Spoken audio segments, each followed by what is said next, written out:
I believe my foreign policy is very traditional American, very constitutional. It follows the lines of the Founding Fathers, and actually follows the line of much of what Republicans talked about for many, many years. And even recently, just think in the year 2000, I was sort of hopeful in 2000 because many of us in Congress and many Republicans strongly objected to what Clinton was doing. He went into Bosnia without a declaration of war. Somalia, nation building. So what was our platform in the year 2000? No nation building, no policing the world. Stay out of the internal affairs of these other nations. And that was very encouraging to me. And yet, we didn't follow those promises. We did not live up to those promises. The promises of the campaign, nor what is implied in the Constitution, nor have we accepted the advice of the founders. I was called to military duty in 1962 during the Cuban crisis, and I ended up being in the Air Force for 5 years. At that time, the Soviets had 40,000 nuclear weapons and intercontinental missiles, and they did have nuclear weapons in Cuba, 90 miles off our shore. Very dangerous times. And what did Kennedy do? He stood firm. He said, "We'll not have it. You will get rid of those missiles." At the same time, he calls up Khrushchev and said, "Let's work this out." Khrushchev said, "Well, you have them in our backyard. You have them in Turkey." So Kennedy says, "All right, a deal. I'll take them out of Turkey. You take them out of Cuba." Now, that ended the great threat. Now, what was so terrible about that? They had to keep that secret for a long time because it meant that Kennedy had wimped out. Yet he saved probably a nuclear holocaust from doing this. What did Reagan do when he said, Gorbachev, tear down this wall? The next week, he negotiated a treaty with them on nuclear weapons. And the day after Khrushchev came over here and banged his shoe on the desk and said, "We'll bury you," he drove around in a car, a convertible, with no protection, with our president through Washington, D.C. And now they say we're not supposed to talk to the Iranians? I mean, where's our common sense? It is estimated now that our foreign policy and our foreign adventurism and our presence around the world, our empire, is costing us nearly $1 trillion every year. So you can save hundreds of billions of dollars by changing our attitude about our responsibilities. First thing we could do, very simply, just bring all the troops home. Yeah. You mean you bring all the troops home from the Middle East? And what would happen? What about our friends? Who are we going to support? You know, we support Israel, and we prop up Arab governments like Saudi government. We've been propping up and protecting a Saudi dictatorship since World War II. And you know, they're not exactly friendly to Christians, and they're not exactly friendly to civil liberties. And yet we prop them up and guarantee their protection, and they guarantee us oil, and they try to keep the oil prices down, and they have promised to invest their dollars back here, and it's been a friendly relationship, except things are getting pretty rocky right now. It's either you do it our way or we'll bomb you, or if you do it our way, we'll subsidize you. We'll give you foreign aid. The third way is just be friends with everybody. Just talk to people. Just negotiate. Just have trade with people. Let people travel. Instead of 40 years of sanctions on Cuba, which has done nothing to get rid of Castro, what about allowing our people to trade with Cuba and travel to Cuba? We're not even allowed to travel to Cuba. Sanctions are actually an act of war. And just yesterday, new sanctions put on the next country that we're getting ready to attack. We have to put on sanctions. Even when we talk with our allies, say, don't do it, don't do it. Talk to the UN, don't do it, don't do it. But here we are putting sanctions on Iran. We are doing the same thing to Iran right now that led up to our invasion of Iraq. We need a policy that would be implemented immediately, quickly, right away, so we don't go to bombing and invading Iran. We don't need that.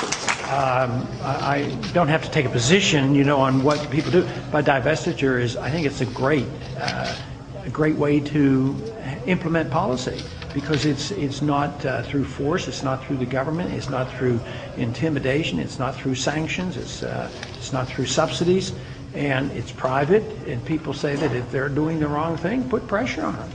And my argument there would be always to keep that legal, to allow people to do that. So I think you can bring about, that's one way you could bring about changes in a more peaceful way than threatening people. Mm-hmm. Mm-hmm. But if you went and said, treat Israel, like a grown-up, and like, don't treat them like a third world nation. Don't assume that they are not smart enough to take care of their own country. Don't assume that that they can't exist, without subsidies. You give them subsidies, they might not work as hard as they would, and they may have to become more capitalistic. So yes, as long as you're urging your congressman to do the right thing, I would say that's fine.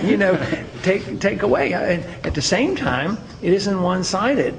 I don't want to guarantee the puppet government of Saudi Arabia. That's another thorn in the sides of the people in the Middle East. Especially people like Osama bin Laden. It was his country, Saudi Arabia. Since Roosevelt started in World War II, we guaranteed the security, and we guaranteed their kingdoms. They guaranteed our oil, and that they would launder their dollars back to us. And it was a dollar agreement that they would back the dollar, sort of subtly buy oil.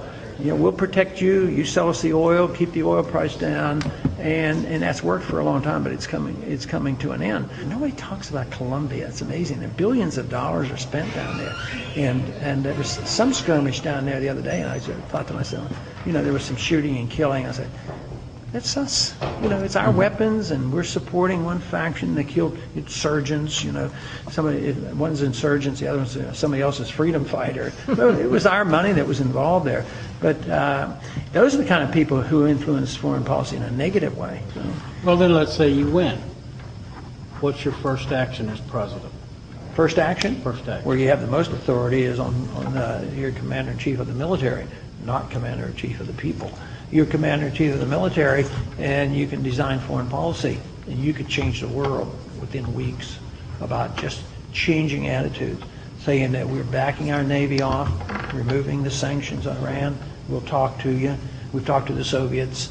You guys aren't any more threatening to me than the Soviets were. And bring the troops home from Iraq. Give them a motivation to start talking to each other. The world would change. I'll bet oil would drop $20 a barrel. And I think it's the morally correct position. I think it's the constitutional position. I believe that foreign policy we have today weakens us internationally. I think our national defense is weaker.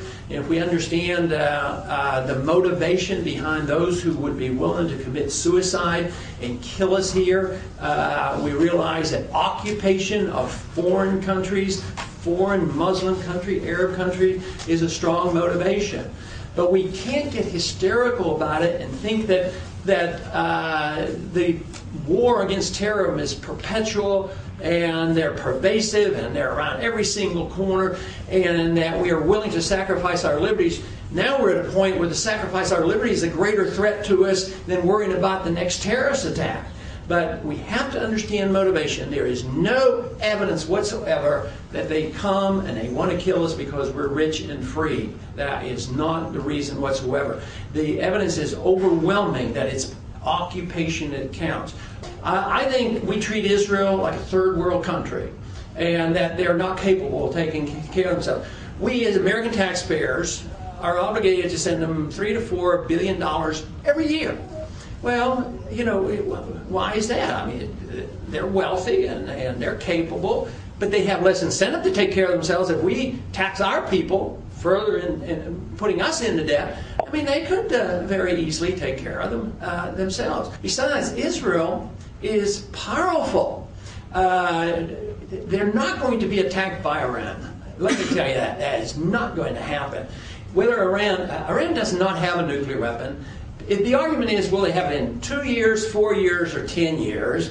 And we don't even know if that's really what they want. They have a right under the Nuclear Non-Proliferation Treaty to have peaceful use of nuclear power. And right now, believe it or not, in spite of what you read, they're actually talking to UN inspectors.